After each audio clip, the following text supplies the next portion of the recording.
guys! Welcome to the Pattersons. Few things before we start. Number one, we are dog sitting for my buddy Brian's dog Gus. Here's a picture of them together. Also ignore the fact that my hair is wet. It is soggy outside. Pouring down today. It is raining, it is pouring. The old man is probably snoring somewhere. He went to bed and bumped his head and couldn't get up in the morning. You just realized what that meant. Oh my god, that's horrible. Yeah. Why did we sing that as a child? I know. It's terrible. You knew that this whole time? I just realized it when you started singing and I was like, wait. The whole point of today's video is yesterday was 8 years since Monica and I first met. Crazy, right? Which is insane. I would kiss you right now, but you've I'm got Aquaphor. I don't care. I'm kissing you anyway. So we posted that on Instagram and we got literally hundreds, if not thousands of messages from people saying, how did you guys meet? So we thought, why don't we do a story time? Just a real quick recap. I know a few of you know the story, but for our newer followers, this is the story of how we met. So where do we start? The month is June 2015. This isn't a scary story. This is meant to be a romantic story. This is meant to be lovely, but the thunder is making it feel otherwise. Where does it start? Yeah. Crazily enough, Sam and I have a mutual friend, and it's crazy because obviously Sam's from the UK, I'm from New York, and our friend is actually Australian, but she lives in Scotland. Shout out to Emmy, because without you, this would not be happening right now. This would not be happening.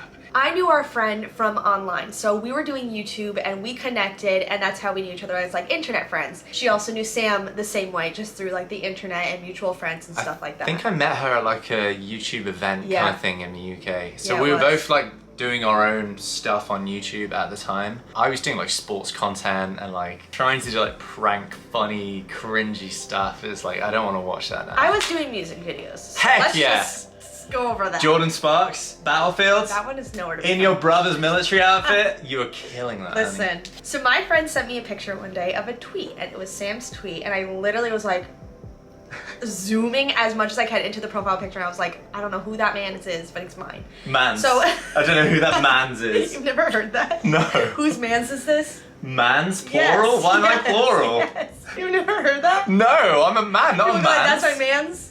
What? He's not with the lingo. Okay then. That's like a thing that people go like, whose mans is this? They'll post like a weird picture of a guy and be like, whose mans? So she sends me a tweet. It's talking about this like YouTube event that they're going to. My immediate reply, I say nothing about the fact that she's doing like an awesome like YouTube event. I go, who's that? She goes, who's who? I said the tweet one. She says, Sam, we have a meetup in England tomorrow, and then sends me the picture of the profile picture up close. I will never forget seeing that picture. I'm not even kidding you.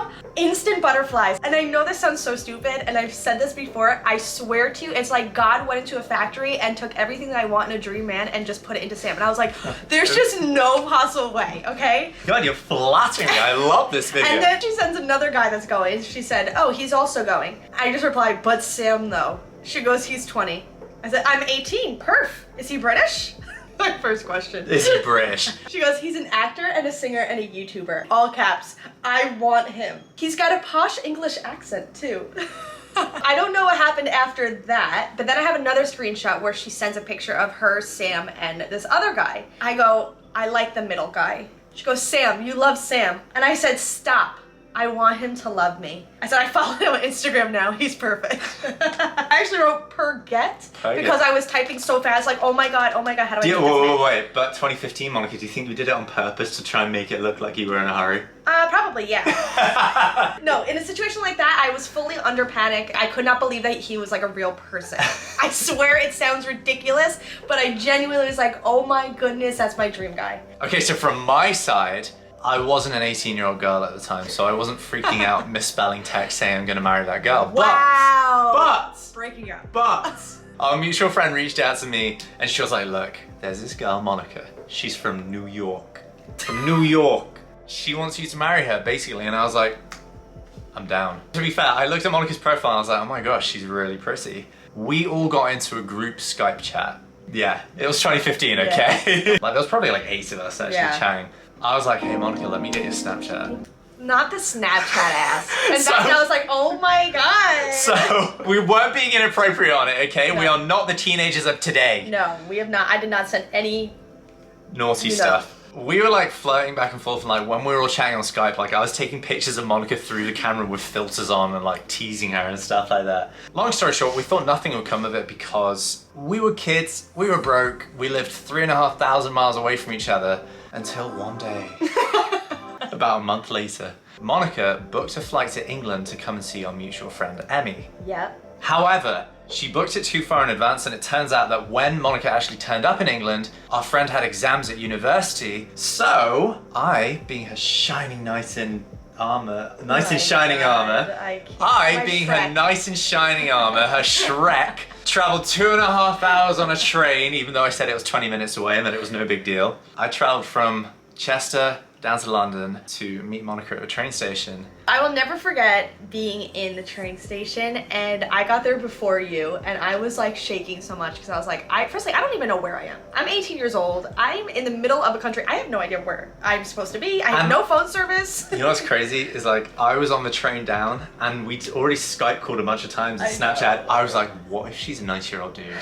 I was like, I am being catfished here. I was very nervous. I had so many bags. I was like, I probably smell. I probably look so bad. Like my makeup's probably ruined. And then through all the crowds, I see him. You were next to the information booth. Yep. It was about 12:30 p.m. on the 11th of October 2015. We lock eyes and we run. No, we didn't run. We didn't run. We just kind of walked towards each other. If any of you have met me in real life, you'll know like I am a blabbermouth. I talk and talk and talk like there's no tomorrow. When I met Monica for the first time, the only thing I could say was, is the height okay? I walked up to her, I was like, oh my gosh, this girl's stunning. I like half like shakily hugged you. I was like, is the height okay? Because Monica's pretty tall, she's 5'8". He knew I liked like tall guys. I think at that time my crush was Ansel Elgort and he's 6'4". Sam was like making sure that it was like what I wanted. Yeah, I'm a fair amount taller than Monica. I'm 6 foot, but I'm no 6'4" Ansel Elgort, you know? You're absolutely perfect height. You look so beautiful, you smell amazing. I remember noticing your eyes, your legs, and your hair, and your smile at first. Like those 4 things, I was like, oh my word, she's incredible. And your freckles. I swear you had your little I'm summer gonna freckles. Cry so much. So we were like standing around for a minute, kind of trying to make like awkward small talk. We didn't know if we were gonna kiss because like we were talking for like a month on Skype all the time. Like I met his mom over Skype, you met my mom over Skype. I didn't think we were gonna date, but like I just knew maybe like a summer fling kind of thing, which I never even had. So I was like even more scared. I thought that's what it'd be, a bit like a Grease Lightning. Yeah, you know? So I was like, is he gonna kiss me at the train station? I could tell we were both thinking about it, but we didn't at the train station. So Ed Sheeran loved Nando's. It's actually a Portuguese restaurant, but it's huge in the UK. And there's one right next to the train station in London that we met at. So I was like, hey, you want to be like Ed Sheeran and go to Nando's? She was like, sure. He knew that I really wanted to go there because like Niall Horan always talked about it, Ed Sheeran always talked about it, so like I always wanted to go to Nando's. I order my food. Monica, being the pickiest eater you could possibly ever meet in your entire life, looks at the menu. She sees it says butterfly chicken, which is, you know, you butterfly chicken breast, you chop it in half and it's like a butterfly. I said I'm not that hungry, my stomach. I could hear her stomach, so she was eating stale Pringles. Listen. As I was eating my Nando's, I felt so bad because I'd already ordered. I was nervous to eat, and then I was also nervous to get something if I didn't like it, so I was like, you know what, I'm just not gonna eat. Didn't I make you try some of mine? Or at least some of my fries? You offered me fries, and I was like, I'm not hungry, but thank you. I was like keeping up the act that I wasn't hungry. Yeah. Straight after Nando's, we walked down to this little park. We were sat on this bench, like watching pigeons and watching the world go by and stuff. And like, I was so nervous because I was like, I really want to kiss this girl. I was so freaking nervous. And we like lay down on the bench, didn't we? Yeah. And then we were like facing each other and we were just staring at each other for like 10 minutes. And finally I went in for it. I was like, and I've got pictures from when we were on that bench. Me too. So that was our first kiss. We actually stayed in London together in a hotel room from the 11th to the 15th of October 2015 because we were waiting for our mutual friend to finish exams at university. We just spent the next few days in London together, just like doing touristy stuff because he knew that that was like my dream city to visit. And it's crazy like looking at some of the pictures I have because it looks like we were dating for like years. Like we got so comfortable with each other. Like I have pictures of us holding hands on the bus and like being super cute. Like, and it's crazy. Without sounding too cringy, I think that's how I knew straight away that you were the one, because it was like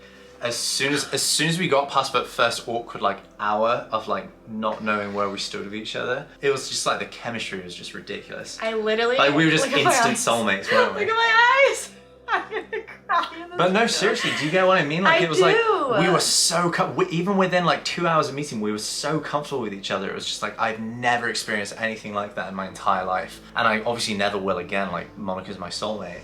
Sam! I'm sorry. So yeah, that is the story of how we met. So whenever people ask, the long story short is we met through a mutual friend and then met officially at a train station in London. And it's crazy to think that that was 8 years ago. I have loved you since I was 18. Thank you guys so much for wanting to know this story. I could relive this story every day for the rest of my life. It made me so happy so reliving special. Me too. I've been smiling Right? this whole video. My cheeks hurt. Me too.